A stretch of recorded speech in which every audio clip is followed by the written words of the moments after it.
방금 말씀드린 대로 어제 이재용 삼성배정 공판에 깜짝 출석한 정유라 씨 전후 사정, 최 씨 가족을 아주 오랜 시간 취재해온 주진우 기자 연결해서 잠깐 어떤 사연인지 들어보겠습니다. 안녕하세요. 안녕하십니까. 예, 어색한 관계. 자, 정유라 씨 변호인에 따르면 새벽 5시경 어제 주장입니다. 빌딩 앞에 대기 중인 승합차의 성명 불상자들에 의해서 정유라 씨가 태워져서 사라졌다라고 주장하는 건데 성명 불상자가 누굽니까? 제가 취재한 바로는 그 당시에 정유라 씨 집 앞에 성명 불상자가 두 그룹이 있었습니다. 두 그룹이요? 그런데 네. 예. 한 팀은 정유라를 픽업한 특검팀이었고요. 아하. 한 팀은 한 팀, 그러니까 변호인들이 건장한 사내들이라고 주장했던 사람들은 정유라를 막으려고 누군가가 보냈던 사람들이었습니다. 어허, 두 팀이었다. 그러면 특검 일단 첫 번째 그룹 특검 관계자들은 왜 그 시간에 정유라를 픽업한 겁니까? 정유라가 그날 새벽 2시에 그 특검 측으로 전화를 걸어와서 자기가 재판에 출석하겠다, 도와달라, 데려가달라고 요청했습니다. 그래서 그 앞에 태우러 간 거죠. 일종의 신변보호를 요청했다. 예. 그러면 나머지 정유라 출석을 막으려고 했던 그룹은 누가 보낸 건가요? 그건 그 정유라 주변에서도 그건 의견이 좀 분분합니다. 정유라의 출석을 막는 게 도움이 된다고 하는 측이 이재용 삼성 그 부회장 측이 있었고요. 박근혜 대통령 측이 있었을 수도 있고요. 아니면 변호인단에서 막았을 수도 있고요. 어머니나 그 정윤혜 씨 쪽에서 보낼 수도 있고요. 얘기가 많습니다. 어쨌든 막으려는 그룹이 있긴 있었다. 네, 그렇습니다. 그러면 특검팀이 먼저 도착을 했기 때문에 정유라 씨를 픽업할 수 있었던 겁니까? 그렇기도 한데 워낙 정광석화처럼 나오자마자 태우고 가서요. 그걸 지켜만 보고 있었다고 아하. 그렇게 얘기하는 사람이 있고요. 아니면 간발의 차이로 늦게 도착했다고 이렇게 얘기하는 사람이 있습니다. 두 그룹이 소화가 네. 두 그룹 있었던 건 분명하네요. 그러면 막으려고 했던. 근데 그 막으려고 했던 팀을 누가 보냈는지 모르겠으나 새벽 2시에 특검팀이 연락을 해서 정유라가 출석하고 싶다고 자신을 픽업해달라고 일종의 신변보호 요청을 했고, 네. 그래서 특검팀이 달려갔고, 거의 뭐 같은 시간 혹은 뭐 약간 늦게 다른 한 팀이 그걸 막으려고 달려왔는데 막지 못했다. 결과적으로는. 그렇습니다. 정유라는 자신을 막으려고 새벽 5시에 건장한 청년들이 온다는 걸 알고 있었습니다. 그래서 2시에 전화를 했고요. 그래서 서둘러서 그 전에 빠져나가려고 노력했습니다. 스펙타클하네요. 예. 그러면 특검팀이 정유라에게 출석을 회유하거나 압박한다고 변호인들은 주장하는데 특검팀이 출석을 회유하거나 압박한 것으로 취재가 됐나요? 아니요. 정유라 씨 성격상 누가 압박하고 회유한다고 해서 그 말을 듣거나 거기에 따라가지 않습니다. 굉장히 강직한 성격을 가지고 있고요. 네. 그게 최 씨 집안, 특별히 최태민, 최순실 씨의 그 성격과도 좀 통합니다. 그래서 그 정유라 씨 주변 사람들이 역시 좀 다르다 이렇게 얘기합니다. 그렇군요. 네. 자기 판단과 자기 이익에 따라서 행동하지 누가 이래라 저래라 한다고 듣지 않는다? 네, 그렇습니다. 최 씨 집안에서도 특별히 이거는 최태민, 최순실, 정유라한테만 포착되는 그런 현상들입니다. 굉장히 큰 특징이다. 다른 사람들은 최순실 말, 정유라 말이 굉장히 중요한 영향을 미칩니다. 그 집안에서 그렇군요. 근데 예. 정유라 씨는 왜 갑자기 변심을 한 겁니까? 사실 정유라 씨가 진술을 하기로 마음을 먹은 것은 좀 오래됐습니다. 그리고 법원에서 얘기한 게 검찰에서 이미 다 진술한 내용이었고요. 4차, 5차 그 검찰 진술이 있을 때 영상 녹화할 때 변호사를 곤란하게 하면서도 정유라 씨가 똑바로 자기 얘기를 주장하기 시작했습니다. 이거는 분명한 건데 제가 보기에는 그 장시호 정유라 세대, 그러니까 최순실, 최순득의 밑에 세대는, 다른 것보다는 그 박근혜 대통령, 박정희 대통령에 대한 특별한 관계, 그러니까 특별히 충성할 그 필요가 없다고 이렇게 느끼고 있는 게 분명한 것 같습니다. 그러니까 3세대는 좀 다른 것 같아요. 행동 양태가. 네, 그렇습니다. 그러니까 자기 진술이 이재용 부회장 혹은 박근혜 전 대통령에게 불리하게 작용할 걸 알면서도 했다는 거죠, 이게. 분명하게. 정확히 알고 있습니다. 그래서 막았고요. 그럼에도 불구하고 정유라는 나가야 된다고 자기가 돌파한 거죠. 그래서 어찌 보면 정유라는 자신의 변호인들이 자기보다는 박근혜 대통령, 특별히 또 이재용 부회장을 위해서 움직이고 있다는 것을 정확하게 알고 있었어요. 그럼에도 불구하고 자신의 진술이 그들한테 불리하게 반영될 건 알면서도 정유라가 정확하게 지금 자기 얘기를 하고 있는 겁니다. 의미를 알고 얘기하고 있는 거다. 근데 그렇죠. 그 중에서 이제 모친 최순실에게도 불리하게 작용할 진술이 있는데, 네. 이건 어떻게 이해해야 됩니까? 최순실, 그러니까 특별히 엄마한테도 불리하게 작용한다는 걸 정확하게 알고 있습니다, 정유라는. 하지만, 정유라와 최순실 관계를, 일반적인 가족, 일반적인 모녀 관계하고는 조금 달리 보는 게 맞습니다.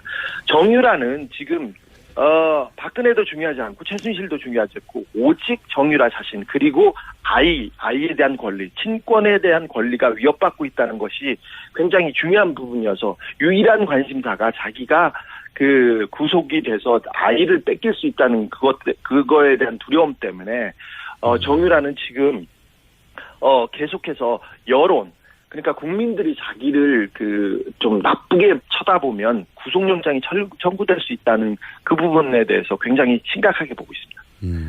혹시 이 전체 과정에서 워낙 이제 돈 얘기가 빠지지 않는 집안이라 돈 얘기가 오고 갔는지에 대한 정보는 구체적인 정보는 없습니까? 거기에 대해서는 구체적으로 정유라가 어떻게 생각하고 있는지는 정확하게 모르겠으나 아까 말했듯이 정유라 씨가 임신했을 때, 고등학교 2학년 때 임신했을 때 집에 있는, 서랍에 있는 보험 증서하고 통장을 다 들고 이렇게 가출을 해서 동거를 합니다. 그리고 독일에 있을 때, 덴마크에 있을 때 정유라 씨가 특별히 돈 부분을 좀 챙겼다고 생각이 되는 정황들이 많습니다. 그래서 그렇게 따져보면 돈 얘기가 이 집안에서는 굉장히 중요하기 때문에 이런 문제가 거론되거나 생각됐다고 하는 게 조금 이상한 일은 아닙니다. 이상한 일은 아닌 집안입니다, 여기. 구체적인 정보는 아직까지는 없는데 그런 이야기가 오고 갔다고 해서 이상할 것은 없다. 예. 네, 그렇습니다. 네. 마지막 질문인데요. 정유라 씨 진술로 삼성 측이 당황을 많이 했습니까? 어제 제가 현장에 못 가봐서. 지금 삼성 측은 거의 패닉입니다. 자기네들의 입장에 따라서 지금 재판을 치르고 있습니다. 특별히 삼성 관계자들은 다 입을 닫거나 도망가거나 절대 얘기를 하지 않고 있습니다. 그리고 이재용 씨 재판에, 이 뇌물 재판에서 이재용이 무죄를 받을 경우 박근혜 대통령 박근혜 씨의 죄도 뇌물죄가 없어진다는 그런 공통적인 이익 때문에 모든 부분을 여기에 맞춰 있는데 정유라 씨가 법정에 나와서 진술을 함으로써 결정타를 맞았다고 보죠. 약간의 삼성은 패닉에 빠져 있으면서 계속해서 특검에서 증인을, 정유라를 빼돌려 가지고 이렇게 얘기했다고 이렇게 설득하고 있습니다, 언론을. 근데 조금 힘이 빠진 상태고요. 맥이 빠졌다고 자기네들도 자평하고 있습니다. 알겠습니다. 오늘 여기까지 하고요. 자, 계속 시작 부탁드립니다. 감사합니다. 네. 지금까지 시사인의 어색한 주진에게였습니다. 방금 말씀드린 대로 어제 이재용 삼성 부회장 공판에 깜짝 출석한 정유라 씨 전후 사정, 최 씨 가족을 아주 오랜 시간 취재해온 주진우 기자 연결해서 잠깐 어떤 사연인지 들어보겠습니다. 안녕하세요. 안녕하십니까. 예, 어색한 관계. 자, 정유라 씨 변호인에 따르면 새벽 5시경 어제 주장입니다. 빌딩 앞에 대기 중인 승합차의 성명불상자들에 의해서 정유라 씨가 태워져서 사라졌다라고 주장하는 건데 성명불상자가 누굽니까? 제가 취재한 바로는 그 당시에 정유라 씨 집 앞에 성명불상자가 두 그룹이 있었습니다. 두 그룹이요? 그런데 네.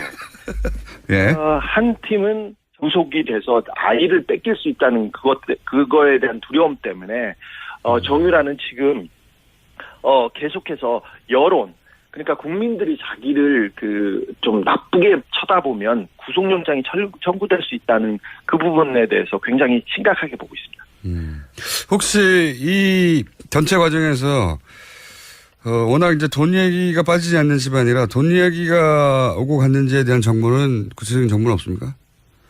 거기에 대해서는 구체적으로 정유라가 어떻게 생각하고 있는지는 정확하게 모르겠으나 아까 말했듯이 정유라 씨가 임신했을 때, 고등학교 2학년 때 임신했을 때 집에 있는 서랍에 있는 보험 증서하고 통장을 다 들고 이렇게 가출을 해서 그 동거를 합니다. 그리고 독일에 있을 때, 덴마크에 있을 때 정유라 씨가 특별히 돈 부분을 좀 챙겼다고 생각이 되는 정황들이 많습니다. 그래서 그렇게 따져보면 돈 얘기가 이 집안에서는 굉장히 중요하기 때문에 이런 문제가 거론되거나 생각됐다고 하는 게 조금 이상한 일은 아닙니다. 이상한 일은 아닌 집안입니다, 여기. 구체적인 정보는 아직까지는 없는데 그런 이야기가 오갔다고 해서 이상할 것은 없다. 예. 네, 그렇습니다. 마지막 질문인데요. 정유라 씨 진술로 삼성 측이 당황을 많이 했습니까? 어제 제가 현장에 못 가봐서. 지금 삼성 측은 거의 패닉입니다. 자기네들의 입장에 따라서 지금 재판을 치르고 있습니다. 특별히 4세대. 그러니까 최순득의 밑에 세대는 다른 것보다는 박근혜 대통령, 박정희 대통령에 대한 특별한 관계, 그러니까 특별히 충성할 필요가 없다고 이렇게 느끼고 있는 게 분명한 것 같습니다. 그러니까 3세대는 좀 다른 것 같아요. 행동 양태가. 네, 그렇습니다. 그러니까 자기 진술이 이재용 부회장 혹은 박근혜 전 대통령에게 불리하게 작용할 걸 알면서도 했다는 거죠, 이게. 분명하게. 정확히 알고 있습니다. 그래서 나갔고요. 그럼에도 불구하고 정유라는 나가야 된다고 자기가 돌파한 거죠. 그래서 어찌 보면 정유라는 자신의 변호인들이 자기보다는 박근혜 대통령, 특별히 또 이재용 부회장을 위해서 움직이고 있다는 것을 정확하게 알고 있었어요. 그럼에도 불구하고 자신의 진술이 그들한테 불리하게 반영될 건 알면서도 정유라가 정확하게 지금 자기 얘기를 하고 있는 겁니다. 의미를 알고 얘기하고 있는 거다. 근데 그렇죠. 그중에서 이제 모친 최순실에게도 불리하게 작용할 진술이 있는데 네. 이건 어떻게 이해해야 됩니까? 최순실 그러니까 특별히 엄마한테도 불리하게 작용한다는 걸 정확하게 알고 있습니다. 정유라는. 하지만 정유라와 최순실 관계를 일반적인 가족, 일반적인 모녀 관계하고는 조금 달리 보는 게 맞습니다. 정유라는 지금 박근혜도 중요하지 않고 최순실도 중요하지 않고 오직 정유라 자신 그리고 아이에 대한 권리, 친권에 대한 권리가 위협받고 있다는 것이 굉장히 중요한 부분이어서 유일한 관심사가 자기가 특검팀이 정유라에게 출석을 회유하거나 압박한다고 변호인들은 주장하는데 특검팀이 출석을 회유하거나 압박한 것으로 취재가 됐나요? 아니요. 정유라 씨 성격상 누가 압박하고 회유한다고 해서 말을 듣거나 거기에 따라가지 않습니다. 굉장히 강직한 성격을 가지고 있어요. 네. 그게 최씨 집안, 특별히 최태민, 최순실 씨의 성격과도 좀 통합니다. 그래서 정유라 씨 주변 사람들이 역시 좀 다르다 이렇게 얘기합니다. 그렇군요. 네. 자기 판단과 자기 이익에 따라서 행동하지 누가 이래라 저래라 한다고 듣지 않는다? 네, 그렇습니다. 최씨 집안에서도 특별히 이거는 최태민, 최순실, 정유라한테만 포착되는 그런 현상들입니다. 굉장히 큰 특징이다. 다른 사람들은 최순실 말, 정유라 말이 굉장히 중요한 영향을 미칩니다. 그 집안에서 그렇군요. 근데 정유라 씨는 왜 갑자기 변심을 한 겁니까? 사실 정유라 씨가 진술을 하기로 마음을 먹은 것은 좀 오래됐습니다. 그리고 법원에서 얘기한 게 검찰에서 이미 다 진술한 내용이었고요. 4차, 5차 검찰 진술이 있을 때 영상 녹화할 때 변호사를 곤란하게 하면서도 정유라 씨가 똑바로 자기 얘기를 주장하기 시작했습니다. 이거는 분명한 건데, 제가 보기에는 그 장시호 정유라 주변 에서도 그거는 의견이 좀 분분합니다. 정유라의 출석을 막는 게 도움이 된다고 하는 측이, 이재용 삼성 그 부회장 측이 있었고요. 박근혜 대통령 측이 있었을 수도 있고요. 아니면 변호인단에서 막았을 수도 있고요. 어머니나 그 정윤혜 씨 쪽에서 보낼 수도 있고요. 얘기가 많습니다. 어쨌든 막으려는 그룹이 있긴 있었다. 네, 그렇습니다. 그러면 특검팀이 먼저 도착을 했기 때문에 정유라 씨를 픽업할 수 있었던 겁니까? 그렇기도 한데, 워낙 정광석화처럼 나오자마자 태우고 가서요. 그걸 지켜만 보고 있었다고. 아하. 그렇게 얘기하는 사람이 있고요. 아니면 간발의 차이로 늦게 도착했다고 이렇게 얘기하는 사람이 있습니다. 두 그룹이 소화가. 네. 두 그룹 있었던 건 분명하네요, 그러면. 예. 막으려고 했던. 근데 그 막으려고 했던 팀을 누가 보냈는지 모르겠으나 새벽 2시에 특검팀이 연락을 해서 정유라가 출석하고 싶다고 자신을 픽업해달라고 일종의 신변보호 요청을 했고, 네. 그래서 특검팀이 달려갔고, 거의 뭐 같은 시간 혹은 뭐 약간 늦게 다른 한 팀이 그걸 막으려고 달려왔는데 막지 못했다. 결과적으로는. 그렇습니다. 정유라는 자신을 막으려고 새벽 5시에 건장한 청년들이 온다는 걸 알고 있었습니다. 그래서 2시에 전화를 했고요. 그래서 서둘러서 그 전에 빠져나가려고 노력했습니다. 스펙타클하네요. 예. 그럼 방금 말씀드린 대로 어제 이재용 삼성 부회장 공판에 깜짝 출석한 정유라 씨 전후사정 최씨 가족을 아주 오랜 시간 취재해온 주진우 기자 연결해서 잠깐 어떤 사연인지 들어보겠습니다. 안녕하세요. 안녕하십니까. 예, 어색한 관계. 자, 정유라 씨 변호인에 따르면 새벽 5시경 어제 주장입니다. 빌딩 앞에 대기 중인 승합차의 성명불상자들에 의해서 정유라 씨가 태워져서 사라졌다라고 주장하는 건데 성명불상자가 누굽니까? 제가 취재한 바로는 그 당시에 정유라 씨 집 앞에 성명불상자가 두 그룹이 있었습니다. 두 그룹이요? 그런데 네. 예. 한 팀은 정유라를 픽업한 특검팀이었고요. 아하. 한 팀은 그러니까 변호인들이 건장한 사내들이라고 주장했던 사람들은 정유라를 막으려고 누군가가 보냈던 사람들이었습니다. 어허, 두 팀이었다. 그러면 일단 첫 번째 그룹 특검 관계자들은 왜 그 시간에 정유라를 픽업한 겁니까? 정유라가 그날 새벽 2시에 그 특검 측으로 전화를 걸어와서 자기가 재판에 출석하겠다, 도와달라, 데려가달라고 요청했습니다. 그래서 그 앞에 태우러 간 거죠. 일종의 신변보호를 요청했다.